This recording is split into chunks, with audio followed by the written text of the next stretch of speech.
ค่อยน้อยแม่ปลาดุกพี่น้องโอ้ปลาดุก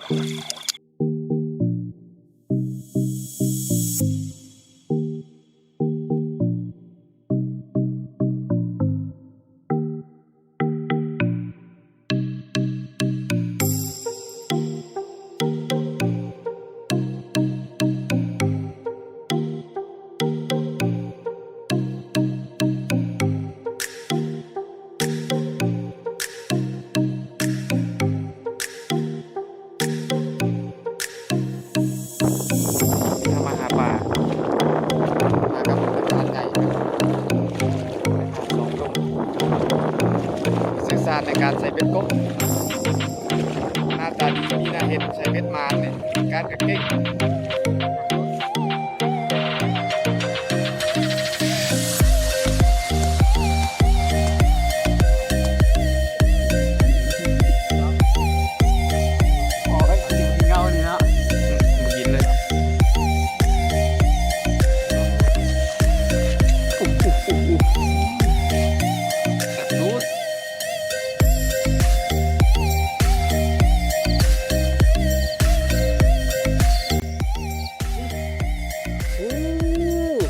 ค่อยน้อยแม่มึงหน้าคนได้มึงดูโอ้ยแม่เลยคอโอ้ไส้นี่เกือบโลเนาะได้โล8 ขีดเนาะแม่ค่อยน้อยโอ้มันตัดเลยชั่วโมงนี้ตัดเสร็จแล้วตัดแล้วแต่ละครั้งแล้วนอนอยู่เบอร์ไอ้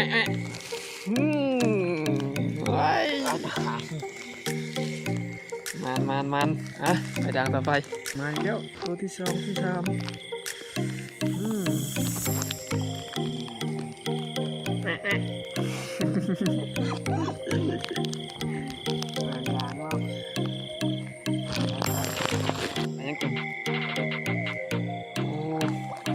มันเตะเลย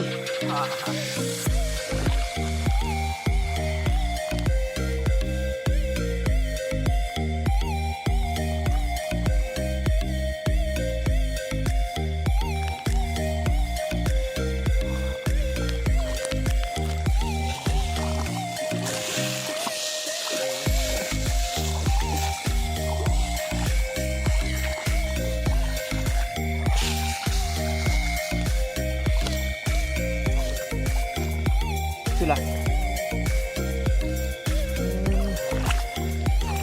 ยังไงพี่น้องเนี่ยใช้ชุดดีใช่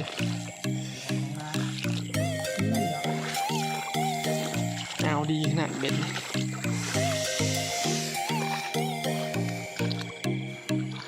ปากกั้งมากั้ง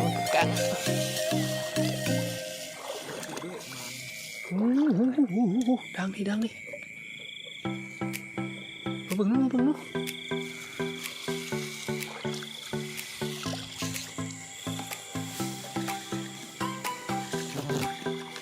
เอาลึกเลยถ่ายให้ยูทูบเบอร์อะไรกันนะเราจะมีปลาถึงถ่าย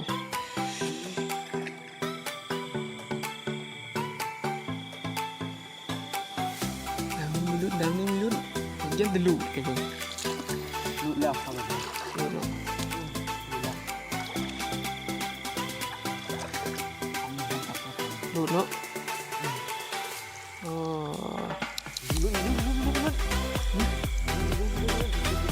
ถึงเลย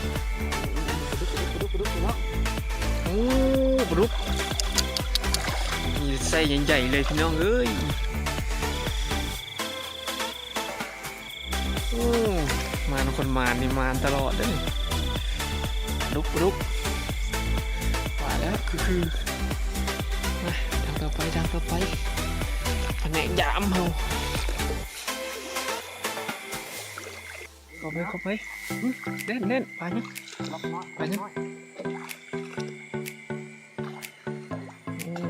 โอ้โหจีเต็มคลองละ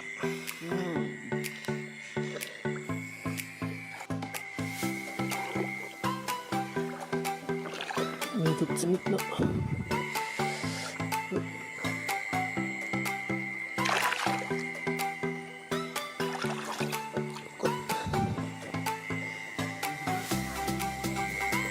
ปลายัง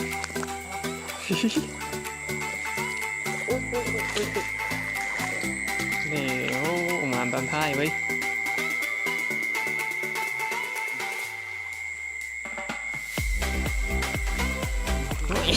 ไปเลย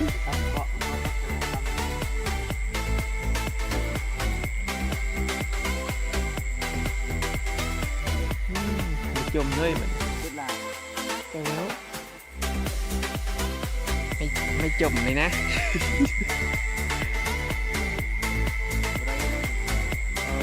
ลืมคืนนี้แล้ว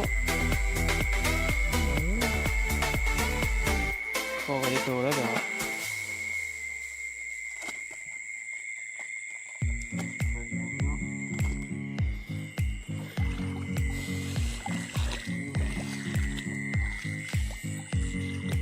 ทำนาปตียิงอันนี้มาปรากฏหม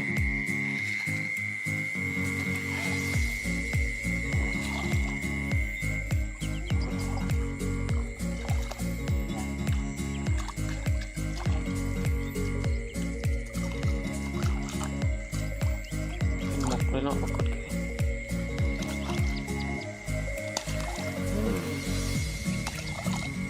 ร้อย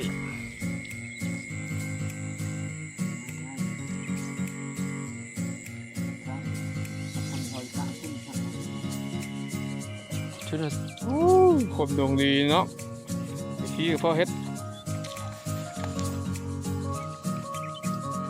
เลยมาหาปลายังมาปลา